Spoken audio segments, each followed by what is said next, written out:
Assalamu alaikum wa rahmatullah, que la paix soit sur vous. J'espère que vous passez un très bon ramadan et que ces jours de faim et de soif ont été aussi des jours de nourriture spirituelle et d'élévation intellectuelle et du cœur et de l'âme. Nous sommes toujours avec l'histoire d'Adam. Elle est pleine de richesses, pleine d'enseignements. Et bien que nous ayons dit un certain nombre de choses, avant de passer à la suite de son histoire à travers celle de ses deux enfants dont l'un d'entre eux commettra le premier meurtre de l'humanité, eh bien nous voulions revenir sur certaines choses que nous pensons devoir vous indiquer, notamment le sens et la symbolique qu'il y a derrière l'interdiction d'approcher de l'arbre. Nous vous avions dit que c'était au fond l'épreuve de la liberté et qu'il n'y avait pas d'épreuve sans limite imposée. Et nous voulions rajouter à ceci, au fond, que deux choses sont attirées en termes d'enseignement. La première des choses, c'est qu'il s'agit d'un arbre quelconque. Ce n'est pas l'arbre du savoir, comme l'indique la version biblique, qui fait de cet arbre-là, au fond, l'arbre du savoir, auquel le divin ne voulait pas qu'Adam et Ève ne touchent, et ce faisant, s'ils y touchaient, ils deviendraient ainsi des dieux. Ce n'est pas cette vision-là, puisque la connaissance fut donnée à Adam dès le départ, avant même qu'il ne soit question de paradis ou de péché ou autre. L'arbre n'est pas l'arbre du savoir, et le savoir n'est pas interdit à l'être humain. Et celui-ci, savoir donc, n'est pas pour l'être humain une chose de l'ordre de l'absolu, mais de l'ordre du relatif qui avance. Et jamais ce savoir-là ne pourrait atteindre les mystères des cieux et de la terre, comme le divin lui-même l'a indiqué aux anges, afin que ces derniers reconnaissent leur relativité et se prosternent, car la prosternation permet la relativisation de soi et donc la progression vers l'infini de soi. Il en va de même pour cet arbre-là. L'arbre n'est pas l'arbre du savoir, n'est pas l'arbre de la connaissance, et ce n'est pas la pomme de la connaissance que l'on croque, dont on fait ensuite une marque pour ordinateur bien connu. Non, ce n'est pas cela. Ce mythe-là est un mythe, qui n'est pas fondateur de l'humanité. Mais bien au contraire, c'est un arbre quelconque, et vous me direz, mais en quoi est-ce que le caractère quelconque de cet arbre-là est porteur de sens? Il est porteur de sens parce qu'au fond, l'interdit en lui-même, ce n'est pas l'arbre en fait qui compte, c'est l'interdit. Le fait de dire de ne pas toucher à ceci vient mettre une distanciation entre l'être humain et la nature, d'une part, et d'autre part, elle vient fonder l'ordre moral, le monde moral dans lequel il est. Troisièmement, il vient indiquer les différentes possibilités qui existent au-delà et en dehors de cet interdit. Il est commencé d'abord comme le Coran commence d'abord par indiquer que tout le paradis, tout ce qui s'y trouve d'arbres, de fruits et de choses à manger sont offertes à l'être humain et que seul cet arbre-là n'est pas à approcher. Cet arbre-là et son interdiction viennent fonder la responsabilité, viennent fonder la liberté aussi, car il y a possibilité d'obéir et de désobéir. Et c'est ça même la liberté. Et donc, en conséquence, la responsabilité. Et c'est ce qu'il faut pour la lieutenance, c'est ce qu'il faut pour utiliser les possibilités, les capacités et les moyens que Dieu a donnés à l'être humain à travers sa lieutenance sur terre. Il faut une responsabilité, il faut une morale. Or, ce qui fonde la morale, c'est à un moment donné la capacité de distinguer ce qui est de l'ordre du faisable et de ce qui n'est pas faisable moralement, de ce qui est de l'ordre du bien et du mal, de ce qui est de l'ordre de ce que l'on peut faire et de ce qu'on ne peut pas faire. Et cela, effectivement, est moral, subjectif. Et c'est ce qui fonde, au fond, l'humanité, c'est-à-dire sa capacité à se détacher de la bestialité, de l'animalité. Et cette distinction n'est faisable que dans sa conscience, que dans l'élévation de la conscience. Or, la conscience ne se fonde que dans la capacité à un moment donné à distinguer les deux ordres, la nécessité et la liberté d'une part, et à pouvoir choisir et à distinguer donc son choix, ce qui est faisable, ce qui n'est pas faisable, ce qui est bien et ce qui est mal. Voilà, à notre avis, l'enseignement que l'on peut tirer dans le fait de poser un arbre quelconque et de le dire ça c'est interdit. Et ainsi, c'est la limite vis-à-vis de laquelle la liberté de l'être humain va s'exercer, en conséquence sa conscience, sa morale et tout l'univers intérieur qui fait de lui un calife. Ceci étant dit, d'autres leçons sont à tirer, mais je tenais quand même à parler de ce point. J'aimerais arriver à cette histoire, celle des deux enfants d'Adam, Habil et Qabil. Dans la Bible, on dit Abel et Caïn, ou Caïn et Abel. Le Coran nous conte cette histoire dans la sourate Al-Maïda, la 5e sourate. Après avoir parlé des enfants d'Israël et du refus de ces derniers d'entrer dans la ville sainte qui leur avait été promis, et eux ne voyaient d'entrer dans cette ville sainte que par les armes, que par l'expulsion de ces habitants initiaux, et ce par le combat. D'ailleurs, ils vont dire à Moïse en lui disant « Va, toi et ton Seigneur, combattez, et nous restons ici ». Alors qu'il ne leur a jamais été demandé de combattre. Il leur a juste été demandé d'entrer dans la ville, d'entrer par la porte. Et en y entrant, ils seront vainqueurs, et donc ils n'auront pas à craindre l'animosité des ennemis supposés. Bref, l'entrée était simple, ils en furent. Ils le transformèrent en combat et en nécessité de tuer. C'est juste après cette histoire-là que l'histoire de Habil, Qabil, Abel et Caïn nous est contée. Et il est dit « Watlu alayhim naba ibn Adam » récite et raconte-leur l'histoire des deux fils d'Adam. Lorsqu'ils firent une offrande et l'offrande de l'un fut choisie au détriment de l'autre. Qala, il dit alors, la aqtulannak, celui qui vit son offrande refusée par le divin, dit à son autre frère, la aqtulannak, je vais te tuer. Qala innama yataqabbalu Allahu min al-muttaqin, et l'autre, le pieux, Abel, de lui répondre, mais en réalité, Dieu n'accepte que les pieux. C'est ton manque de piété qui a fait que ton offrande n'a pas été acceptée. Et si moi j'ai été accepté, ça n'est pas pour autre critère. Ce n'est pas un critère intrinsèque, c'est un critère moral. Innama yataqabbalu Allahu min al-muttaqin. Ensuite, le frère continue en disant, si jamais tu me tues, tu tends la main pour me tuer, ma ana bi basati yadiya li aqtulak. Moi, je ne serai pas de ceux qui tendraient la main pour te tuer.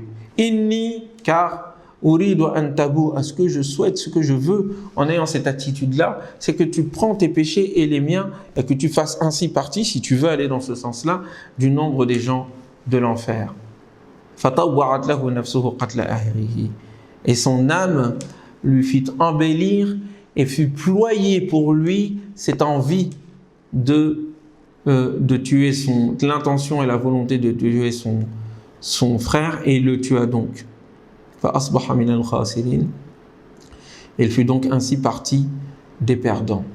فبعث الله غرابا, et Dieu envoyait à ce moment-là ensuite un oiseau, un corbeau, un oiseau, afin ليريه كيف يواري سوءة أخيه, afin de lui montrer comment il doit protéger, enterrer en fait son frère, cacher, protéger la saou'a, le corps sans défense et cadavérique de son frère. Qala, et lorsqu'il le vit, ya waylata, malheur à moi, a'ajaztu, et j'étais incapable de protéger et d'enterrer en fait mon frère comme cet oiseau le fit avec le sien. Fa asbaha min an-nadimin, il fit donc partie de ceux qui regrettent. Min ajli zalika, continue le Coran, et c'est pour cette raison katabna ala bani Israël, que nous prescrivîmes aux enfants d'Israël أنه من قتل نفسا بغير نفس, celui qui tue une âme بغير نفس sans que cela soit en raison d'une âme qu'il aurait tuée أو فساد في الأرض ou d'une corruption qu'il sème sur terre, فكأنما قتل الناس جميعا, c'est comme s'il avait semé et c'est comme s'il avait tué l'humanité entière. ومن أحياها, et c'est lui qui fait vivre une âme, فكأنما أحيا الناس جميعا, c'est comme s'il avait fait vivre et rendu la vie à toute l'humanité. Voilà l'histoire telle qu'elle nous est contée dans le Coran en tous les cas.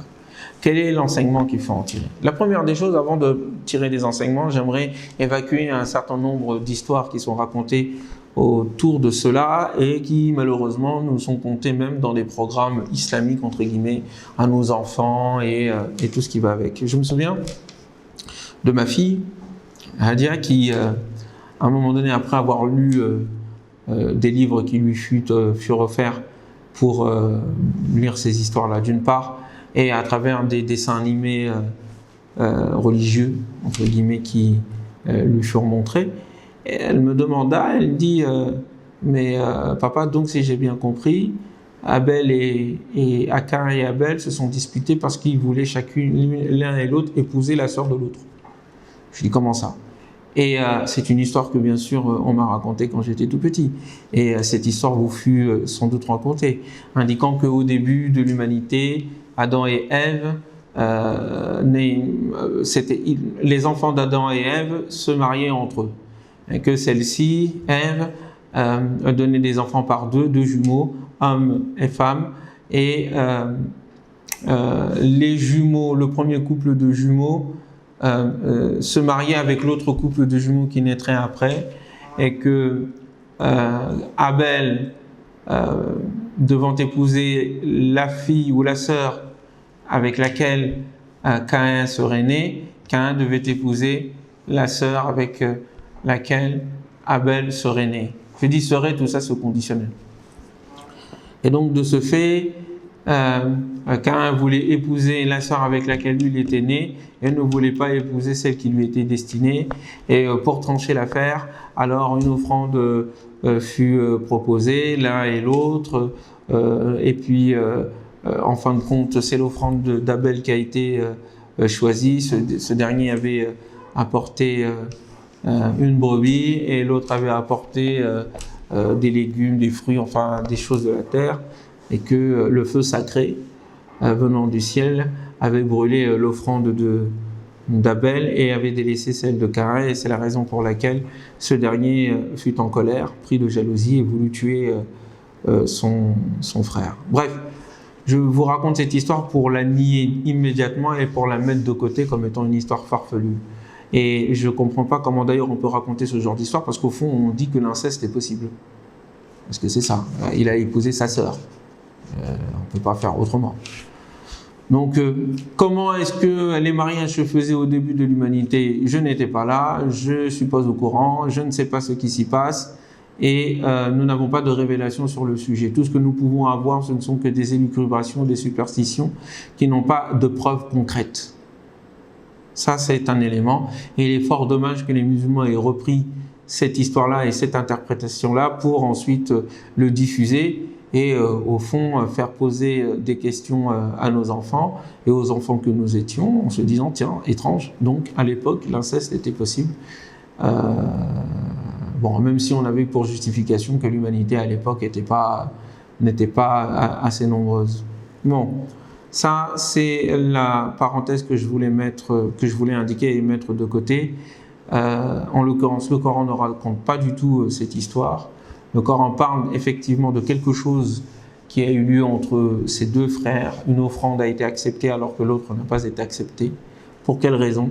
Est-ce qu'il s'agissait de la lieutenance? Est-ce qu'il s'agissait de l'héritage de leur père? L'un devait être le chef. Est-ce qu'il s'agissait du choix divin quant à l'élection de l'un et au délaissement de l'autre en raison des critères de piété? Peu importe, tout cela n'est pas indiqué, même si l'hypothèse que je formule, qui devrait être étayée, mais qui, faute de preuves concrètes et d'informations beaucoup plus poussées, n'est pas donnée, je soupçonnais et je soupçonne le fait qu'il s'agissait d'une rivalité autour de la lieutenance et du leadership, en tout cas de l'imama. Mais je n'ai aucune preuve concrète pour étayer ce point, ce n'est qu'une hypothèse. En tous les cas, il y en a un qui a été choisi et l'autre qui n'a pas été choisi. Et la raison pour laquelle l'un a été choisi, c'est sa piété. Et d'ailleurs, l'attitude du frère prouve justement qu'il ne pouvait pas être choisi, parce qu'il n'est certainement pas pieux. La volonté de tuer son frère, c'est quelque chose d'énorme. Et donc il prouve par lui-même, à travers son attitude, son animosité envers son frère, la raison pour laquelle il n'a pas été choisi et son offrande n'a pas été choisie, indépendamment de savoir quel est le but et la finalité de cette offrande et qu'est-ce qui a devancé cette offrande-là comme histoire, comme contexte. Deuxième leçon que l'on peut tirer, bon, il va tuer son frère. Mais ce qui est intéressant dans cette affaire, c'est que les anges ici, voyant ce spectacle, pourraient se dire, ce spectacle, cet événement dramatique, cette tragédie, et pas un spectacle, se dire, bah voyez, on a raison, il sème le sang, il sème la corruption et il verse le sang. Et c'est directement les enfants d'Adam, les deux fils.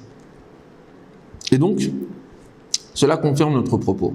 Et pourtant, il y a dans cette histoire quelque chose qui montre cette capacité de dépassement du crime, ou en tout cas de cette corruption sur terre et du versement de sang, du meurtre, qui fut, dont l'espèce humaine est accusée. C'est l'attitude d'Abel, de Habil. Il refuse de répondre par la violence. L'un veut être violent, il veut le tuer. L'autre refuse de répondre à la violence par la violence. Il va même jusqu'à se sacrifier pour rester fidèle à un principe qui est en lui, à sa conscience. Encore une fois, il est question de piété, il est question de conscience intime de Dieu, taqwa. Dieu n'accepte que de la part de ceux qui sont pieux, de ceux qui ont conscience de Dieu. Cette conscience qui habite le cœur de l'homme et qui le met en présence de Dieu, en présence de son arbitrage, et qui fait que il s'auto-limite, il s'auto-interdit. L'interdiction de l'arbre qui devait imposer la limite, n'ayant pas forcément été compris par les parents, va être intégrée par le Fils, montrant ainsi une évolution dans l'éducation, une évolution dans la compréhension de l'humanité. Lui va retenir la leçon. Et là, il ne s'agit plus de toucher un arbre, il s'agit de refuser la violence et d'attenter à la vie de son propre frère, quitte à y laisser la vie. Je ne te toucherai pas. Je ne répondrai pas à ta violence par la violence. Je vais mettre un terme à ta violence. Après moi, il n'y aura plus de violence. Voilà ce que nous enseigne ce passage-là. Et ça montre effectivement que l'être humain est au-delà de ceux dont l'accusaient les anges. Allons plus loin. Et l'autre, Caïn ou Qabil, le meurtrier. Nous voyons que quelque chose va se passer aussi lorsqu'il voit le spectacle cette fois-ci et l'attitude d'un animal, un oiseau, par rapport à son frère, son prochain, qu'il aurait tué, montrant ainsi la scène que Caïn lui-même a vécue et montrant ainsi comment ou pourquoi il faut enterrer son frère. Et il est pris de regret. Il faut réfléchir là-dessus. Pourquoi est-ce qu'il est pris de regret? Il ne regrettait pas son acte, de toute façon. Le regret qu'il eut, c'est de ne pas avoir eu l'attitude morale que cet oiseau a eue envers son prochain. Et donc nécessité de respecter quand même la dépouille de son frère. de ne pas le trimballer comme ça, de ne pas le laisser à la merci des animaux qui vont le manger. Alors, il y a une histoire aussi qui est racontée là-dessus, et vous comprendrez que je ne suis pas, vu l'explication et la méditation que je fais de ce passage, eh bien, je ne suis pas d'accord. L'idée de dire que, en fait, l'être humain n'avait pas encore appris à enterrer les morts, et donc Caïn n'avait aucune idée de ce qu'il devait faire du cadavre. Il a juste tué son frère, mais il ne sait pas quoi en faire. Et donc, ne sachant pas quoi en faire, il le traballa des jours, et jusqu'à ce que Dieu envoie cet oiseau et qu'il lui montre comment faire. Et donc, il sut comment, alors quoi faire du cadavre de son frère défunt. Non seulement parce que je ne suis pas d'accord avec ça, parce que ça indique que l'être humain à cette époque-là n'avait pas de conscience et de compréhension de ce qui font quand même son humanité. Le propre de l'humanité, c'est d'enterrer ses morts et de ne pas les laisser à la merci des animaux. Et au fond, cette attitude-là est une prise de conscience symbolique qui est la spécificité de l'être humain. Moi, je pense, à l'instar de l'un de mes chouyours, qu'au fond, au début, je n'avais pas compris son explication. C'était le cheikh Mohamed Diako, que je cite souvent d'ailleurs. Il avait dit quelque chose à l'époque où j'étais un peu jeune et que je n'avais pas compris et que j'ai fini par saisir ensuite. Quand il disait qu'au fond, Caïn avait refusé.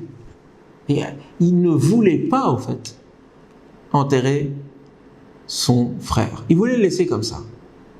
Et le fait d'avoir vu quand même des animaux, des oiseaux, agir de la sorte, agir plus humainement que lui, le mit en regret, en état de regret, et au fond le poussa à réfléchir sur lui-même en se disant, bon, quand même, je ne peux pas tout de même laisser la dépouille de mon frère ainsi. Et donc, cela montre aussi une autre évolution, une autre facette de l'humanité.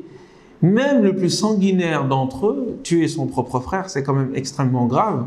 Eh bien, à un moment donné, même ce dernier, même en plein milieu du péché, même en plein milieu d'un sacrilège aussi gravissime que le fait d'ôter la vie à son propre frère qui plus est, eh bien, pouvait faire preuve d'humanité à un moment donné. Qu'il n'était jamais trop tard, même pour le plus meurtrier des meurtriers, de ressentir quelque chose qui est de l'ordre de l'humanité, de l'ordre de la morale. Même face à la dépouille, même face au corps de celui qu'on a tué, on se doit d'avoir un respect pour l'humanité et pour l'être humain. Donc même ici, il y a la preuve que l'être humain évolue. Il y a la preuve que l'être humain est avant tout un être de morale. Et il y a la preuve qui vient à contester l'accusation des anges, indiquant paradoxalement que cet être humain est capable de dépassement. Il est capable de s'améliorer. Il est capable de comprendre. Il n'est pas piégé et il n'est pas condamné à répéter les mêmes erreurs. Il n'est pas condamné à refaire les mêmes péchés. Et le péché en est quelqu'un ne peut être plus grand que lui, sauf si il décide de faire autrement. Voilà la leçon que l'on peut tirer. Et donc, de ce fait, à partir de cette histoire-là, une décision, entre guillemets, législative, en tout cas morale, elle va être donnée aux enfants d'Israël. Est-ce la première des législations qui vient interdire formellement le fait de tuer un être humain et que cela soit mis dans le cadre d'une loi à travers un livre, la Torah? Peut-être. L'histoire ici nous montre au fond l'évolution de la loi morale et de la loi tout court et des conséquences. Le fait d'ôter une âme est semblable au fait d'ôter à toute l'humanité sa vie. Quel beau principe. Mais vous verrez que ce passage-là, par exemple, va être réinterprété dans l'héritage, dans un certain héritage juif, comme étant celui qui tue l'âme d'un enfant d'Israël. Le Coran va corriger ce passage-là en lui redonnant sa version originelle, sa version cosmique et universelle. Elle n'est pas tribale, elle n'est pas restreinte au fait de tuer une âme, l'âme d'un Israélite ou un Israélite, mais plutôt le fait de tuer une âme quelconque, équivaut à tuer toute l'humanité. Et cela doit être un principe qui doit être enseigné à l'ensemble de l'humanité depuis le plus bas âge, en indiquant comment moralement est-il détestable de tuer un être humain, comme il est détestable, un être humain quelconque, comme il est détestable de tuer son propre frère. Voilà un peu la leçon que l'on peut tirer de l'ensemble de l'histoire d'Adam et Ève, depuis leur mise en lieutenance sur terre, en passant par leur situation au paradis et la désobéissance qui eut lieu à l'intérieur, les causes de cette désobéissance, l'innocence originelle de l'être humain, de la femme comme de l'homme, et le fait que le péché ne peut pas être un péché originel et éternel et ne peut pas être une malédiction, car Dieu a pardonné, Dieu est pardonneur, et il donne toujours à l'être humain la chance de prouver, de prouver son humanité et de prouver sa lieutenance et sa dignité d'occuper ce poste-là, ce rôle-là, ce rôle sur terre.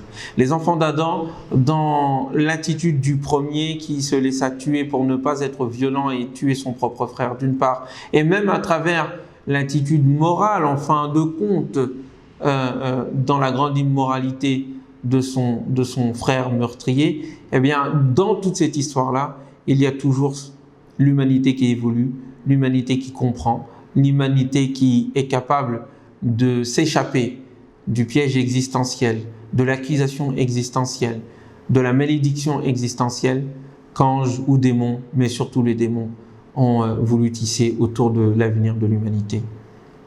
Il nous faut comprendre cette histoire pour ne pas répéter cette erreur-là. Il nous faut comprendre cette histoire pour sortir de ce piège-là. Il nous faut comprendre ces histoires pour être des véritables lieutenants sur terre. Je vous souhaite la paix. Je vous souhaite un bon Ramadan. Assalamu alaikum wa rahmatullahi wa barakatuh.